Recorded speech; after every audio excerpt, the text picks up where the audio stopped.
আপা আমি একটু বলি, মনিরুজ্জামান ভাই যা বলছেন তার সাথে আমি একমত। হুম। প্রথম দিকে যে একটা সংশয় ছিল সালাউদ্দিন ভাইয়ের জন্য, বিএনপির জন্য না। সালাউদ্দিন ভাই এই সংবিধান আমাদের এই যে জুলাই সনদ নিয়ে ওনারা অনেক সংবিধান বিশারদ হয়ে ঝামেলা বাঁধায় ফেলছেন। তারপরে বলবো যা হচ্ছে ইনশাল্লাহ, খালেদা জিয়ার কথা উনি উঠাইছেন, খালেদা জিয়াকে ক্যান্টনমেন্ট থেকে বের করে দেওয়া হয়েছে, কিন্তু হাসিনা দেশ থেকে বের হয়ে গেছে। এটা আল্লাহর বিচার, কেউ বিচারে উঠবে না, বিচার পাবে ইনশাআল্লাহ, জীবনে দেখে যাবে। এখন আসেন, এই যে শুভেন্দ্র ব্রহ্মচারী মনে হয় এই ভদ্রলোক, আর হলো শুভেন্দু গিয়া অধিকারী অধিকারী। ব্রহ্মচারীর এই কাজ করে, এখানে যায় সেখানে আচ্ছা, যায় আবল তাবল বলে ব্রহ্মচারী। আর ব্রহ্মচারী। আমাদের চিম আচ্ছা। ব্রহ্মচারী, এই ব্রহ্মচারী ছাড়া এইসব আবল তাবল কথা সে বলেন না। তার কোনো বৈশ্বিক জ্ঞান নাই, এটা অথর্ব লোক। আমি মনে করতাম আমাদের শেখ হাসিনা এরকম, তার চেয়ে অপদার্থ হইতে পারে, সে জীবনে বিয়ে করে নাই, তার তো অর্ধেক নাই। তার যে বস মোদি, তার তো বউ থাকার পরে বউ নাই। ও জানে মুর্শিদাবাদ, নদিয়া এই এলাকা মুসলমান সব, সীমান্তে তার কারো ওই পারে সব মুসলমান। তার কাছে ইয়ে কি ভালোবাসা রক্ষা করা যায়? আমাদের এখানে হুম। ফেরত পাঠাবে পাগল? তার কারণে অন্য জায়গায় যাবে, ও দেখবে পতাকা পরিবর্তন হয়ে গেছে। চুলকানি দিলে বিপদ হবে মোদির, এমন শুভেন্দ্র অধিকারীর। এমন দেখেন এই গরু নিয়ে কি বিপদে পড়ছে তারা, হিন্দুরাই পিটাবে ওদের। আমাদের দেখেন কতটা নির্লজ্জ জাতি।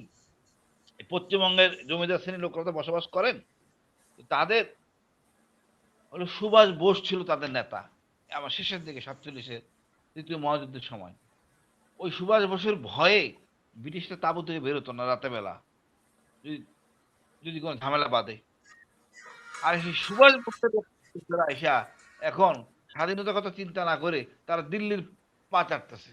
আর শুভেন্দু অধিকারী সেরকম লোক, তাদের নিজের জিনিস না বুঝে তার কিছু বলার নাই।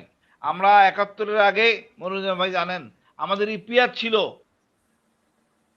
যারা বাঙালি, আমাদের ইস্ট বেঙ্গল রেজিমেন্ট ছিল বাঙালি। ওরা তো শাসন করছে, শোষণ করছে, তারপরে এটা ছিল। পশ্চিমবঙ্গের কি আছে? তো অত চুলকানি হুম। থাকবেই। আমাদের এই বঙ্গভঙ্গ থেকে শুরু করে করছে না ভেজাল, অনেক করছে। কিন্তু আমরা আসলে বিএনপি এটা পারে ধরে রাখতে। তবে ওই স্মার্ট স্মার্ট বর্ডার বর্ডার। কি আমি, হ্যাঁ, স্মার্ট বর্ডার অমিত একটা অমিত রাইফেল। শাহ। মানে আমার তো মনে হয় যে শুভেন্দু থেকে কয়েক গুণ বেশি আবার অমিত শাহ হুমকি দিয়ে দিল স্মার্ট বর্ডার। এখানে সীমান্তের রাস্তা হাঁটলে বুঝবে এ কেমন লাগে। ওখানে বিএসএফ বুঝতেছে, বিএসএফ তো বাঙালি না, বিএসএফ বাইরের। ওইখানে বসবাস করে, তার জন্য সে আটটা আয়নাঘরে আছে। ওইখানকার বিএসএফ আয়নাঘরে আছে, ওই সীমান্তে সব বাঙালি। দুই বাংলা একসাথে কথা বলি। তবে কথা হইলো এগুলি করে হয় না। স্মার্ট বলতে কি বুঝেন আপনি? হয়তো দেখেন স্যাটেলাইট লাগাবেন অথবা ড্রোন ইউজ করবেন, তা আমরা করতে পারি। বাড়াবাড়ি করলে ছাড় দিব না। ওনাদের 71 মনে করে দিচ্ছি, 71-এ আমরা গেছিলাম, ট্রেনিং পেয়ে স্বাধীন হয়েছি। যে আবার ভেজাল করে, ওনারা যে আমার দিকে আসেন, আমরা হালকা কিছু ট্রেনিং দিয়ে দিব। আরেকটা জিনিস বলবো, আজকে আমার দেশের বিহারি, লাখ লাখ বিহারি, এরা কিন্তু এই বাংলাদেশে বাঙালি না। বিহারের লোক আইছে এখানে, একটু সুশ্রী দিব, ওই শুভেন্দ্র ব্রহ্মচারী বিপদে পড়ে যাবে তা স্বাধীনতা নিয়ে। আমি সবসময় বলি যদি বাড়াবাড়ি করলে খবর আছে, আবল তাবল বলে লাভ নাই। ওর যে কি সক্ষমতা আছে আমরা জানি। 71-এ সে থাকতে পারে না, চলে গেছে। 75-এ রক্ষা করতে পারে নাই, এরশাদের সময় রক্ষা করতে পারে নাই, আর 24-এ পারে নাই। এর হাফ ডাক দেখায়, আসলে ভুয়া, আসলে ভুয়া। আমার খেয়াল আছে আমার এক সিনিয়র পুরো একটা কোম্পানির অ্যারেস্ট করে ফেলছে, হিলট্রাক্সে, সেকেন্ড লেফটেন্যান্ট ছিলেন উনি। ওনার কোনো যুদ্ধে বিজয় নাই, খালি আবল তাবল বকে। আর মদ খোয়া জাতি আমাদের সাথে পারবে কেমনি? আমাদের একটা দেশে আমাদের যত আনসার ভিটিপি এবং সীমান্তের লোকজন আছে, চিন্তার কোনো কারণ নাই। এই তার কাটে ব্যাপার যতই দেখ, মোটরসাইকেল থেকে মানে এত বড় লক তালা মোটরসাইকেলের, এই 2-3 সেকেন্ডের মধ্যে কেটে ফেলে। আর আপনার মনে করেন এই তার কাটা বেড়া, আমার তো মনে হয় 1 ঘন্টার মধ্যে কমপ্লিট করে ফেলবে, তারপরে সীমান্ত খুঁজে পাবে না। এটা নিয়ে ভয় পাওয়ার কিছু নাই, আমরা সাহসী জাতি। আরেকটা জিনিস, হাসিনা যে বলছে বারবার হাসিনা ফেরত আসবে, তো হাসিনাকে ফেরত পাঠানো বা ওইখানে ওরা বলছে যে অবৈধ বাঙালি পুশিং করবে, তো সেটাও তো না, পুশব্যাক করতেছে। আমার কথা হলো কি আপা, এই শুভেন্দু ব্রহ্মচারী খালি বলতেছি না তো। আর হুম, অমিত শাহর একই অবস্থা। অবৈধ হইল গিয়ে হাসিনা, আওয়ামী লীগের লাখ লোক। তাদেরকে উনি ফেরত পাঠাচ্ছেন না, আমাদের সুস্থিতি করতেছেন।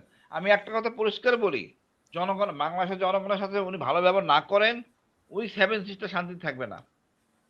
সাথে আরেকটা সিস্টার যোগ হবে, এই পশ্চিমবঙ্গ। মহাবিপদে পড়বে। জনগণকে ভালোবাসেন, বাংলাদেশের জনগণের সাথে থাকেন, সম্মান করেন, শ্রদ্ধা করেন, সমতার ভিত্তিতে চলেন, পানি নিয়ে গ্যাঞ্জাম করেন না। আমাদের তারেক সাহেব বলছেন, প্রধানমন্ত্রী, পদ্মা ব্যারেজ হবে। হুম। এখন আপনারা বিপদে পড়বেন। আমি মনে করি ওই হাসিনার আসার দিন শেষ। আপা, আমি তো চিন্তাই করতে পারি না, আমি আমাদেরকে সাইজ করবে, নামতে পারবে, দেখি এয়ারপোর্টে কেমনে নামে, করার সক্ষমতা আছে। আমি মনে করি এগুলি নিয়ে ভয় পাওয়ার কিছু নাই। আমরা সাহসী জাতি, না, পরীক্ষিত সাহসী বিচারের জাতি। জন্য তো যদি আসে তাহলেও তো আসতে হবে বাংলাদেশে। যদি উনি বিচারের মুখোমুখি হন। তখন তারা জেলে ঢুকানো হবে, ভয় কি? হ্যাঁ, একদম আমাদের কাশিমপুর জেল। মন্ত্রীরা তো বলছেন যে উনার প্রতি ইনসাফ করা হবে। তাহলে সমস্যা কি উনার আসতে? হ্যাঁ, ওনার প্রতি ইনসাফ করা হবে। উনি এত লোক মারছেন না, ইনসাফ করা হবে। মানে কি আর বলবো, আসলে কাশিমপুরে যাক, তারপরে বলবো একটা অনৈতিক নেত্রী কেমনে হয়। এই আওয়ামী লীগ হুম, শব্দটা আছে, ডিএনএ তে সমস্যা। শেখ মুজিবুর রহমান নিজেই এর নাম চেঞ্জ করে করছে বাকশাল। তো এটা তো অন্য হুম, কিছু হুম। আসতো। যারা এই রাজনীতি করছে, অপকর্মে জড়িত, এরা কোনোদিন রাজনীতি করতে পারবে না। ইনশাল্লাহ আমরা ভারতকে ভয় পাবো না। জি। আমরা